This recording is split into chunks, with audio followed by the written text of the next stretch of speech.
As if we're human beings, we are telling stories 24 hours a day. When we're awake, when we're asleep, we've got the narrative of our lives running. Who we are, where we came from, and what all of this means. And if we are telling stories, we're using these magical beings called words. And words are sort of like little words. And words are sort of like little souls. And if you open them up and you look inside, what you see inside is something that is both very familiar and very mysterious, maybe even sacred. So what I'm going to share with you is a story of my first encounter with the mystery of words. Happened in my first year of grade school, and it really all began at the bottom of a brown paper bag. Lunch. 1 cream cheese grape jelly sandwich, 1 baggie of carrot sticks. I tipped them onto the table, shot a straw into a half-pint carton of milk.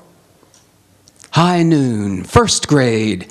I sat alone on a white Formica bench. The new kid here, Our Lady of Angels Catholic School, lunchroom booming with 300 boys and girls.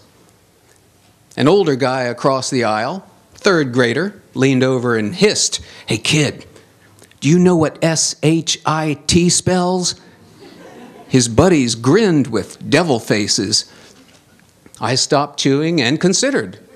1 syllable, 4 letters, like ship with a T.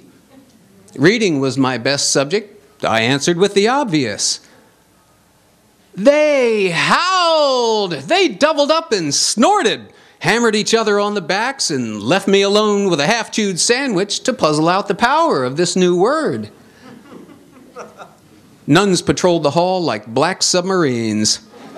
Sister Josephine, 6'4", scanned the floor with a reptilian squint, arms crossed in the plumbing of her sleeves. I asked, "Do you know what S-H-I-T spells?" She nodded and looked away, dismissed me with barely a wave. Though, memory, this seems hard to believe. All afternoon, through science, math, the bus ride home, this word tickled my thoughts like a low-voltage fly. I whispered it to my little sister, cupping my hands around her ear. But memory had blurred the word. It was ship after all. Must have a double meaning. Ship the good word, ship the bad word. We bounced on the decks of our beds. Ship, ship, ship, ship. The secret was ours till Saturday. Safeway, the parking lot, back seat of Daddy's car, sunlight blazing on my face when the word returned, snapped home with an almost audible click. Shit. I couldn't help but speak it, almost with reverence, awed by the word's slim, silken fit. And as my tongue gave it shape, as my mouth blurted it out, as my father spun in his seat, drawing back his hand, "What did you say, mister?" As my face caught fire, I knew the meaning of, if not the word for, epiphany. Thank you. Thank you.